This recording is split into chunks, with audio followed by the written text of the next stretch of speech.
the family dinner where my sister-in-law announced her newest crisis. A medical emergency requiring $12,000 by Friday tears, stringing the whole table already reaching for their checkbooks.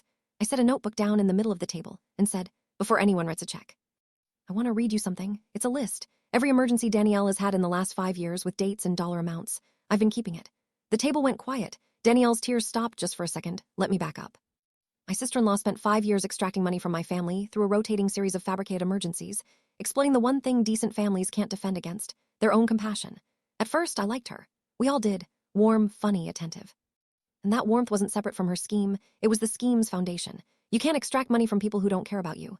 The emergencies started small. A car repair, $2,000, so embarrassed to ask she'd pay it back. She never did. But she never asked in a way that made it noticeable either. Then a medical scare, a lump, tests, $5,000, and the lump turned out to be nothing. And no one ever saw a record, because who asks a frightened woman for medical records? Then a rent shortfall. A funeral in a hometown none of us had visited. A legal retainer for a problem never specified. A bad investment. Every few months, a new catastrophe, each one urgent, each one heartbreaking, each one needing money by Friday. For 5 years, my family gave her more than $60,000. None of it ever came back. And her genius was isolation. Each emergency stood alone, so no one ever connected the car repair to the funeral to the lump.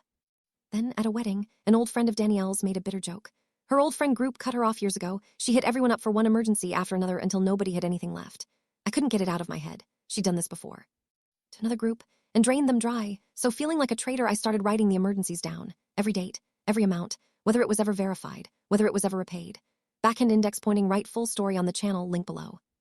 What the list revealed when I finally laid 5 years of emergencies side by side, and the phone call to her old friend Meredith that confirmed everything. You have to watch.